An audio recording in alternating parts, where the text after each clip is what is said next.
Well, thank you so much, Timothy. This is Matt Orozco from Macabre Daily here, and I'm interviewing director Timothy Woodward Jr. for the upcoming film Till Death Do Us Part, which is going to be in select theaters August 4th, 2023.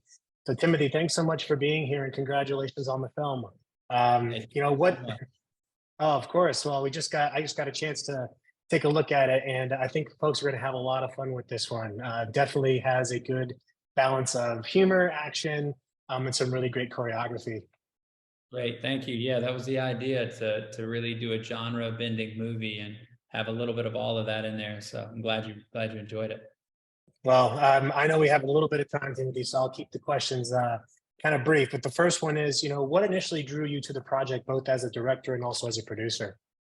I was sent the project by the writer, and I looked at it, and it didn't catch on at first. Then I started looking for something actively to work with Natalie Burn on, the lead actress, and she sent it back to me, and I opened the front page, and it actually had a quote from Def Leppard, "A Love Bites," in there, and immediately I said, "Okay, this could be cool," and let me relook at it, and I did, and I started thinking about it instead of like as a straight thriller, which is more how it was written, or action movie. What if this was a genre bending rom-com gone bad? Snow White and the Seven Dwarfs, if the dwarfs are trying to kill Snow White, and started looking at it, thinking about it like that. And that's when, yeah, I said, okay, let's have fun. Let's rock and roll. That's awesome. Yeah, I kind of got this image of almost like a reversed version of Scott Pilgrim. You kind of have this bride going up against a bunch of these, not so much exes, but groomsmen in this case. Yeah, for sure. Thanks. I'm glad you caught them. Yeah, no, I definitely dug the kind of rock and roll vibe that you kind of get off of it, not by even some of the music choices, but also some of those quotes. And, I also took a look at some of the actors. Looks like quite a few of them are also stunt folks themselves. So were they doing a lot of their own stunts, the folks that were capable? Everybody did their own stunts, including Natalie Burn. She literally did everything, I think, except for there was a fall off of a bike, and then there was another fall that, like, where the person got body slammed over. But every kick, punch, or anything, Natalie Burn did all of those, and even Pancho Moeller did his own stunts in it. So everybody did, and I think it shows because we were able to shoot wide without going to doubles. Yeah, in fact, you can tell that there's a lot of tightness in the choreography and how it's filmed. That typically you get those kind of quick jump cuts to kind of hide the fact that not a lot of fighting is actually going on. But given your experience working with actors and as well as stunt people, what was it like to work with folks that can do both? That have that flexibility. Honestly, it was a dream for this type of movie to do that, because I was able to put them in situations where, because you have the original choreography where they're out in the park and they're practicing, but then when you get in the room and there's a dresser here, there's a bookshelf, there's a bed, there's a door, there's all these things, or there's a shovel, there's a wrench. I can say, this is how you're going to do this. This is what would match for the character. So let's now rock and roll. And, there's a moment where like DY and Natalie are fighting, and Natalie's like, I'm going to use the bookshelf, the backflip, and boom. And then, DY is coming across, and he's, flying through the air, doing his punch. And, all this stuff is just kind of on the fly. And I'm able to sit back with the camera in exactly the angle I want, and they're nailing it. And it's like, wow. And I don't have to cut in close or cut to a double behind the back or any of that. I'm just able to just capture it. And that's pretty amazing. Yeah, it definitely shows in the final product as well, just the seamlessness of how everything transitions, and the fight looks far more natural than you would get, kind of in your typical action blockbuster. And I always like to think about kind of the stress that goes into these projects, and especially working with so many different variables. What were some of the most rewarding parts of the experience for you, but also some of the most challenging? Some of the most challenging is I didn't realize that I get seasick when I shoot on a big yacht, and I did. And I Oh got no. threw up about 40 times and almost threw up on Jason Patrick.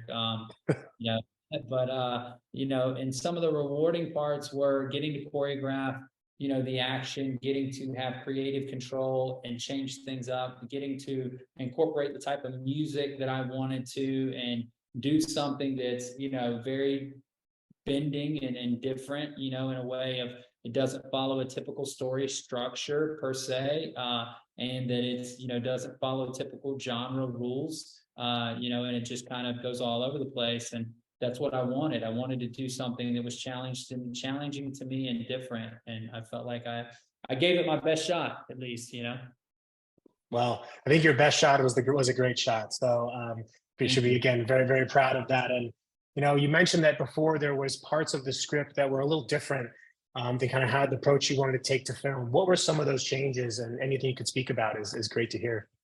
Yeah, for sure. So the groomsmen were all groomsmen 1 through 6, but there was never a T-bone and Big Sexy, and adding that combination with Poncho. The chainsaw was something that I added in there where he's trying and then chainsaw comes back around. So the chainsaw got added in there.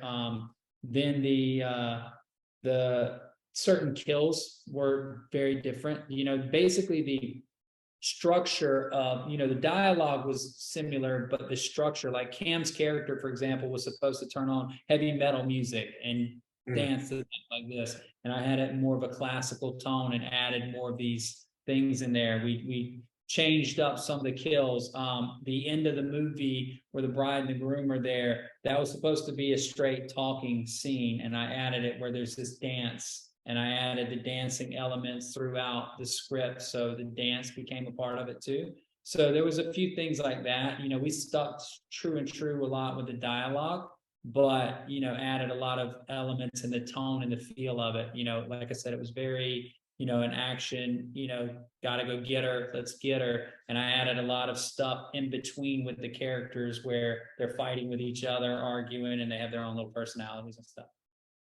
Yeah, a lot of that shines through. It kind of made me think a little bit of a Hudson Hawk. You know, you have the different bad guys are all named after candy bars, all their own different kind of personality. Yeah, exactly. So, and I wanted to play Poncho. I told him, I said, when I met him, I said, look, you got to play this character like you're 7 feet tall and 250 pounds. And he does. I mean, he literally walks around with like so much might, you know what I mean? And like, so it's cool. Yeah, but for sure. In fact, he brings that same kind of tenacity that he brought in 31 to this film, where, you know, he's just not to be messed with. And he puts it off in a really serious way, which, again, it makes the whole film kind of work together, because you have all these eccentricities kind of coming together around what is an already absurd and outlandish situation. And I got one last question for you, which is, you know, around, if you're programming a double feature, let's say that Til Death Do Us Part is the second film up, what's the film you're putting before this? God, I wish I would have prepared. That was a really good question. What am I putting before this? God, why'd you have to hit me with that? El Marachi. All right. Great choice. Yeah. Well, Timothy, this has been an amazing conversation. I know we don't have that much time, so I really appreciate you taking the time to chat with us. And for all those that are watching this, you know, don't forget that Til Death Do Us Part will be out in theaters nationwide, August 4th, 2023. So make sure you go out there and see it and support some great independent action, genre-bending cinema. So thank you again, Timothy. Thank you for watching. I appreciate you, man. Thank you for talking to me. Take care.